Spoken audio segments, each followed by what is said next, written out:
ಎಲ್ಲರೂ 100% ರಿವೀಲ್ ಕೊಡ್ಬೇಕಂತ ಅಲ್ಲಮ್ಮ. ಸುಮ್ಮನೆ ನೆಗೆಟಿವ್ನ ಹುಟ್ಟಿಸ್ಕೊಂಡು ಕೆಲವ್ರು ಅವ್ರು ಯಾರೋ ಗೊತ್ತೇ ಇರಲ್ಲ ಆ ಥರ ಎಲ್ಲ ಸೋಷಿಯಲ್ ಮೀಡಿಯಾದಲ್ಲಿ. ನನಗೆ ಇವಾಗ ಗೊತ್ತಾಯಿತು, ಮುಂಚೆನೇ ಹಬ್ಬಿಸ್ಬಿಟ್ಟಿದ್ದಾರೆ ನಮ್ಮ ಸಿನಿಮಾ ಬಗ್ಗೆ. ಭಯ ಇತ್ತು ಅವ್ರಿಗೆ ನಮ್ಮ ಪ್ರಚಾರ ನೋಡಿ, ಫಸ್ಟೇ ಹಬ್ಬಿಸ್ಬಿಟ್ಟಿದ್ದಾರಂತೆ. ನಂಗೆ ಅದು ಈಗ ಯಾರೋ ಹೇಳಿ ತೋರಿಸಿದ್ರು ನನಗೆ, ಅದನ್ನೆಲ್ಲ ಅವರು ಹೇಳಿದ್ರು ಬಂದು. ಆಮೇಲೆ ಅದನ್ನೆಲ್ಲ ಅಳಿಸಿದೀವಿ ಬಿಡಿ, ತೆಗ್ಸಿದ್ದೀನಿ ನಾನು, ಅದೆಲ್ಲ ಬೇರೆ. ಬಟ್ ಇದ್ರ ಮುಖಾಂತರ ಯಾಕೆ ಹೇಳ್ತೀನಿ ಅಂದರೆ, ಸಿನಿಮಾ ಮಾಡೋರಿಗೆ ಇದೊಂದು ಕಷ್ಟ ಇದೆ, ಇದನ್ನ ನೋಡ್ಕೊಂಡು ಬನ್ನಿ ಅಂತ. ನೀವು ಬರೀ ದುಡ್ಡು ಹಾಕ್ಬಿಟ್ಟು ಬಂದ್ರಾಗಲ್ಲ, ಇಲ್ಲಿ 100 ತೊಂದರೆ ಇರುತ್ತೆ, ಅದ್ರ ಕಡೆನೂ ಗಮನ ಕೊಡಿ. ಮುಂದಿನ ದಿನಗಳಲ್ಲಿ ನಾನು ಇರ್ತೀನಿ, ನಾವೆಲ್ಲ ಗಮನ ಕೊಡೋಣ. ಅಂಥದ್ದನ್ನ ಇಡಬೇಕು.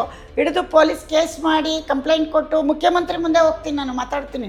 ಫಸ್ಟ್ ಇಂಥದ್ದು ತಡೀರಿ ಅಂತ. ನಾವು ಕೋಟಿಗಟ್ಟಲೆ ದುಡ್ಡು ಹಾಕಿ ಬರ್ತೀವಿ. ಯಾಕೆ ಬರ್ತೀವಿ? ಸಿದ್ದರಾಮಯ್ಯವರು, ಡಿ.ಕೆ. ಶಿವಕುಮಾರ್ ಅವ್ರ ಕೆಲಸ ಇದು. ಸರ್ಕಾರದಲ್ಲಿ ಇಂಥ ಕಳ್ಳರನ್ನ ಹಿಡಿದು ಒಳಗಾಕಬೇಕು, ನೀವು ಗೊತ್ತಾಯ್ತಾ?